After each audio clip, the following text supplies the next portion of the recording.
Welcome to G2A Support Hub. How can you increase your G2A Wallet balance? G2A Wallet is a convenient payment method available on G2A Marketplace, as well as on sites with G2A Pay checkout without any fees. There are two basic ways to increase your G2A Wallet balance. The first one is G2A Gift Cards.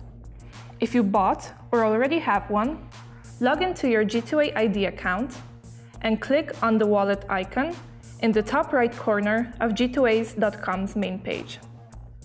Next, choose Use Gift Card to redeem it.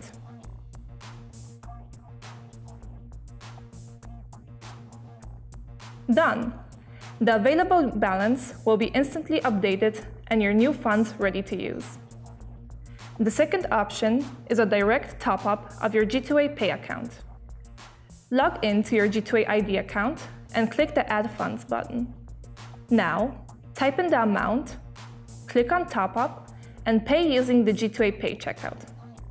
Once the payment is completed, you'll be able to use the funds instantly. Simple, isn't it? Now you're ready to use your G2A wallet.